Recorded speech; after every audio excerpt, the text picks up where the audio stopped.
Hi దోస్తులు, ఉమాన్లో waste oil pit ఎలా ready చేస్తున్నారో ఈ వీడియోలో మీకు చూపిస్తాను. ఇక్కడ మీకు కనపడుతుంది ఆయిల్ వెల్లు, అది రిగ్ కూడా అంటారు దాన్ని. ఇది పాత పిట్టు, ఆల్రెడీ రెడీ అయ్యి ఉంది. మీకు తెలియడం కోసం చూపిస్తున్నాను.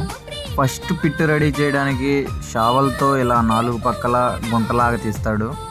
సేమ్ మన ఇండియాలో చేపల చెరువులు, రొయ్యల చెరువులు ఎలా ఉంటాయో ఇది కూడా అలానే ఉంటుంది. షావల్ వర్క్ అయిపోయిన తర్వాత ఆ గుంటలో ఇలా రోలింగ్ చేస్తారు. రోలింగ్ అయిపోయిన తర్వాత ఇలా గ్రేడర్తో పైన కూడా 4 పక్కల నీట్గా లెవెల్ చేస్తారు. దీన్ని లైనర్ షీట్ అంటారు. దీన్ని షావల్తో తీసుకొస్తారు. దీన్ని ఇలా ఈ షావల్తో ఇలా ఓపెన్ చేస్తారు. నాకు దీన్ని చూసినప్పుడల్లా ఒడ్డు మీద మొక్కజొన్న గిన్నెల మీద కప్పే పట్టాలే గుర్తొస్తూ ఉంటాయి. ఇది చాలా స్ట్రాంగ్గా ఉంటుంది. ఈ షీట్ని ఓపెన్ చేసి హెల్పర్స్ తీసుకెళ్ళి దాన్ని ఆ గుంటలో సెట్ చేస్తారు. అలా హెల్పర్స్ అందరూ సెట్ చేసిన తర్వాత ఈ మిషన్ సహాయంతో దానికి జాయింట్ చేసుకుంటూ వెళ్తారు. ఇతని పేరు హజారు.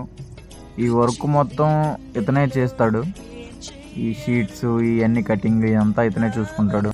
ఇదే ఇవాల్టి వీడియో. ఇలాంటి వర్క్లు ఇంకెన్నో మీకు చూపిస్తాను.